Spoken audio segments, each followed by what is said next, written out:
Walang nun bisa pen.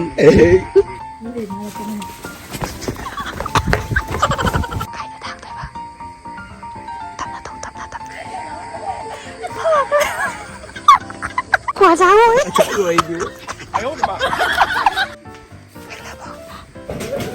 Yun. Mali. Ito ba siya? Aliba to. Hayda dito. Ayan, minari. Naku nga daw na. Hello, mayam. mayam ay new vlog ta. Mukha na daram na ugzari. Ado nga sige video sa di mayam. Yamna nungay kataba video oirani. Ay tunggay tawrure. Ito ka palang yan. Ani na haina badagi ako'y polang yan bagi polang yan ba badi. Ko si mera matang niya bahay si mera loy oidoi ni. Hadi punima oidoi ni bako. Nga si mera loy bagi no mama niya ba. No. Ngasi si sa na kamay na hainay ni hayang nungay roy hadi mi miyam thokpudu na. Ngasi si sa na haina ba. To si check-in daw ini. Pung tara ta do re bako. Do yan na henjen na ing musu oidri. Do im mapan thok mai do badu di khang. Do track suit se le.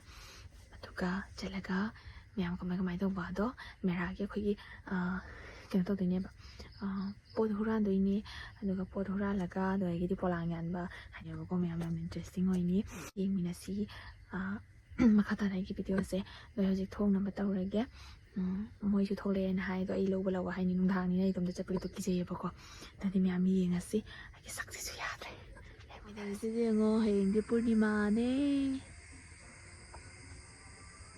lại chỉ thà lý không ăn đã nó phải nó lại sẽ thăm miêu đấy bị tụi cháu cái gì bao Diwali lôi rồi đó Ito na nga uwi. la la la la la la la la la la la la la la phải ăn cái duty juga pocay karang rala Ay, masag na huwag naman tayo nung dangdo.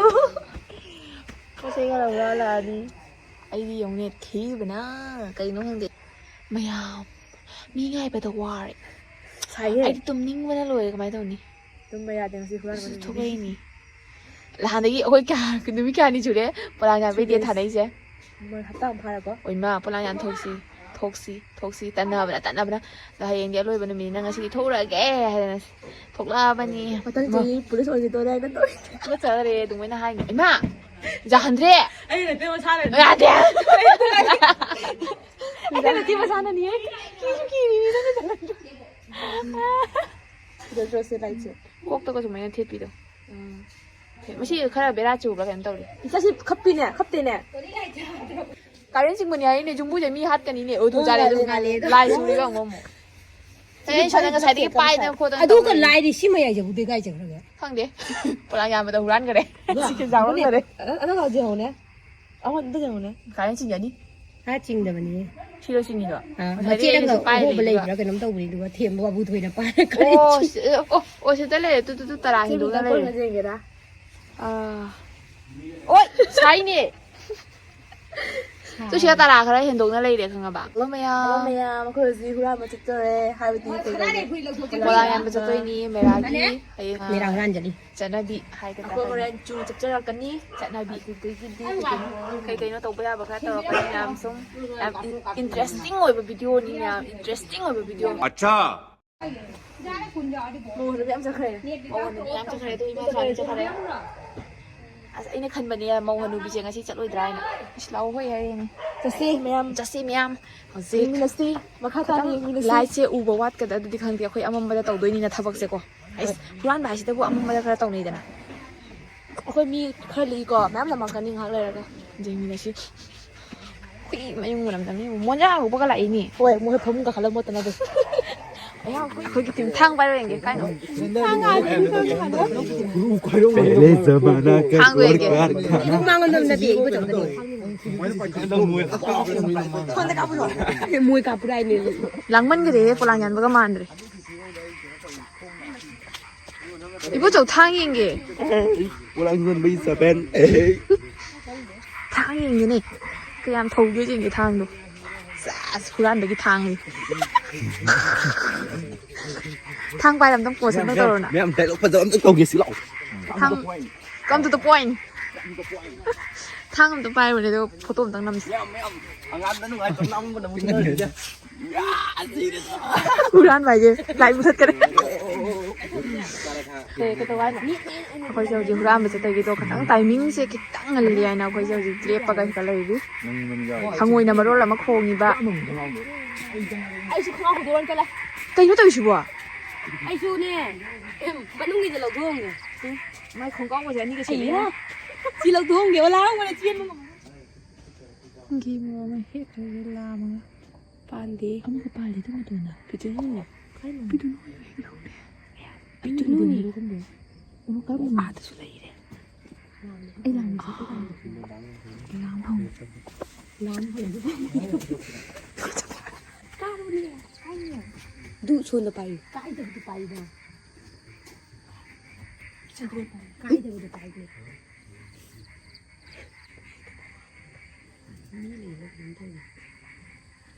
นี่เลยมาแล้วก็มา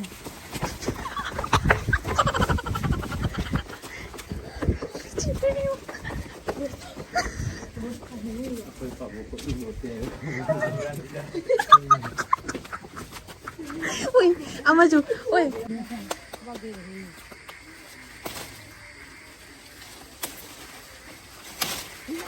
ใครถอยมา นาสิงวันนี้ว่าง เคยนู้นชุดตัวมองบอลตอนเด็กนะ บิ๊กโบเจียงเลยตรงนี้ค่ะคุณบิ๊กโบเจียงไงบิ๊กบีเจียงเลยตรงนี้ ว่าเจ้ามาเลยตัวอีว่าเจ้าโย่มาเลยอุชาว่าสาเหตุก็ทำมันได้ตัวเท่านี้ให้ฉันอะไรที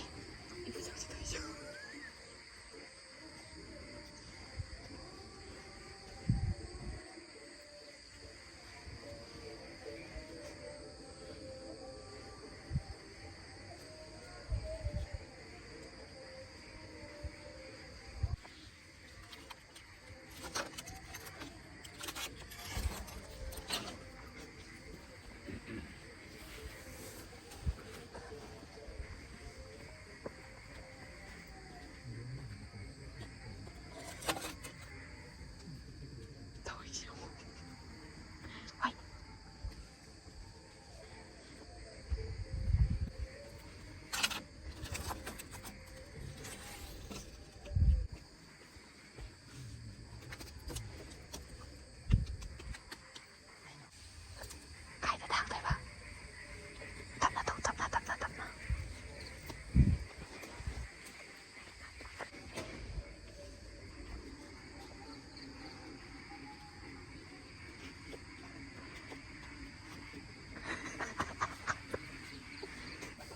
ใกล้จะต้องทำมึงเนี่ย ชั่วโมงได้ชั่วโมงแล้วทำยังไงไปพี่จักรเจ็บแล้ว ชั่วโมงตั้งแต่อาทิตย์กี่มาก็ทำมึงเนี่ย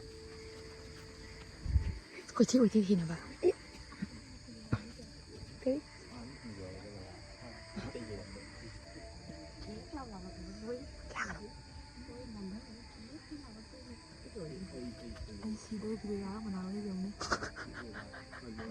ทำอยู่เลย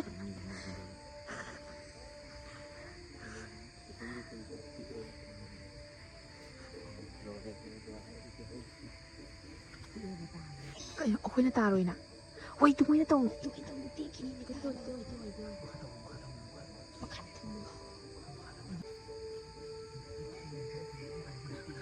ยุ่มช้าเลยเราเนี่ยโอ้ยยุ่มช้าดูไม่ตรงเลยเนี่ย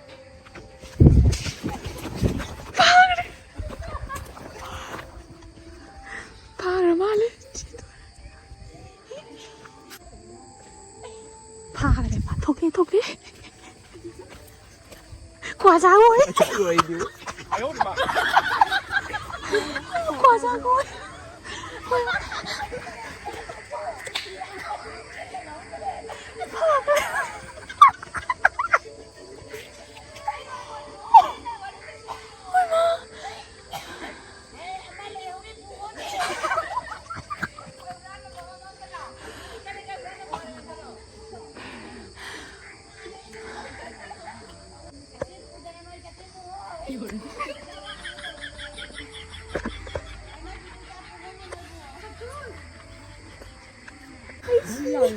tháng ngủ thầm như cái tháng ngủ lâu Anh rồi không nhỉ đi thang này cái này.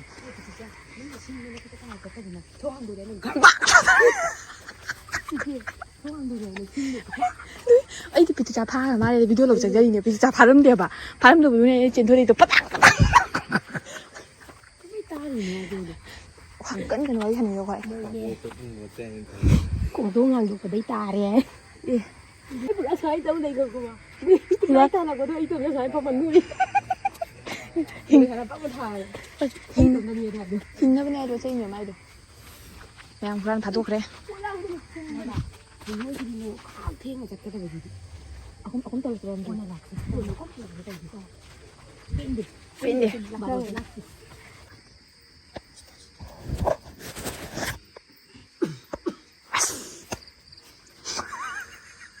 lo 갖고 잘해 이거 나 제가 좀 빨래. cái gì còn hơn cái 아침에 줘 밤에 내일에 아침에 주지 아마 cái tiền bao giờ vậy chú ông có hết tiền nè coi. hao cái đâu rồi đó mẹ 아침 빨라 잘 밤이 em ta nói thôi cái bọc cánh cana đi mày 아까 못 장가래 ấy thì giờ đấy mà rồi sang nữa chết lắc từ đây nào hóa ra này tất cả cái ngầu ấy ngầu ấy trên thôi có dòng vậy à chụp là anh ấy sẽ 장가래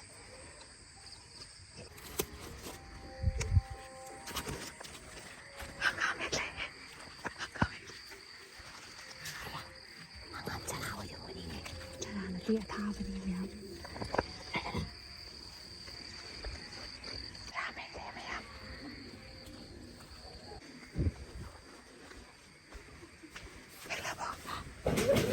이거래.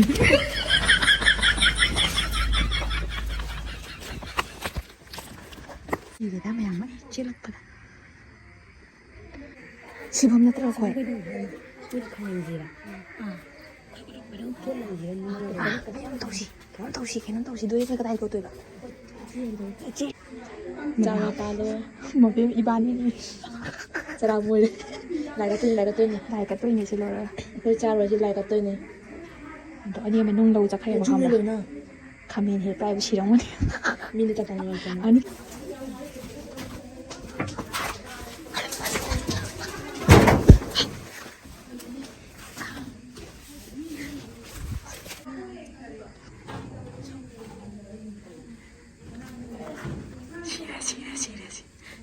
시래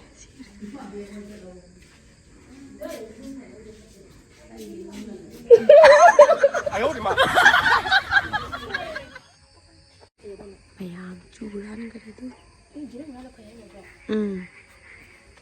조바이 비가시니 Mali.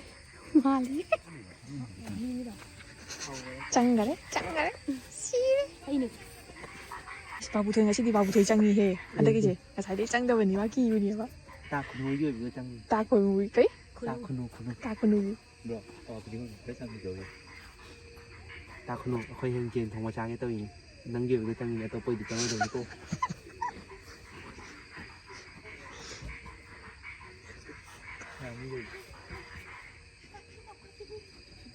cái cặp hay gì đấy rồi देखा आपने लापरवाही का नतीजा है ऐसे ही polio की खुराक न लेने से पोलियो आपके बच्चे को पकड़ सकता है 그리고 지는 나머지 길어 cực phí được 바보 되고 진짜 Bây giờ gì nè. 아이 씨는 너 lại lên mình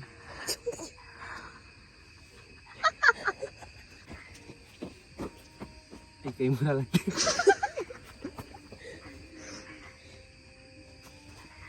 mấy điều mà ta sợ đâu được 어머니 너 그러다 보니 미나 정말 어머니 타는 분이 타는 분이니 홍가 타는데나 sao thấy ít 비행기 오 마이 갓 3으로 행진 통잡아리 난기 제놈들이 뭐 난가 행 속자로죠 Phú Ngang là mình xài được nó. cái ná Phú Ngang nó Phú Ngang không mày nữa Nhìn đu hei gì mà bầm đây đần. มะพร้าวมาได้เฮ็ดเลยเด้อเนี่ย ตรงนี้ มาได้ปลูกเลยเหรอ Thúc tiền. อ๋อ Nhìn thùng giá lòng hồng. เฮ้ยเย็นจริงจ้ะ ตรงนั้นโปเกตตะ คอยชุมตันตนี่เฮกเลยตาคุณาคอยยามเฮกละเกยองตัวปนเฮกตัวมันดิครั้งนี้ก็คอยชุตันตนี่เฮกจะได้อีกอ่ะ โปเกตก็นำจังกันเลย ยิ่งมันจะ จูบาลิสินะจูจริงๆเนาะจูดีไปสินะตัวเลยไม่บอกตัวจูคงจะจังกันเลยสิจูจะอะไรไปเช้าไปจริงเนี่ยจูจริงจะรู้ยังเนาเลยปะอันนู้นว่าแต่เนานะจงเราไป Anh nó vào đã khối nào tên tây ra anh. आई मिलन की बेला भैया पादुन मेला Còn cái gì thì vẫn nhìn tây ra không được sao. ตีอยู่ มาจ้ามจ้าจะมีคิดดี มาจ้าตัวน้อยแต่ไปภาษานี่น้องอาชีพภาษานี่ตัวนี้จะมาโจว่าอะไรบ้างจีเอาเลยพี่แค่มาต้องเบียกเราคนนี้โป๊ะเรา มุ้งสิที่เธออยู่เนี่ยพุทธเราไปดี เขายำปังงั้นเลยจังอะไรประตูให้ได้ดูมาคุ้งละจูมาจ้า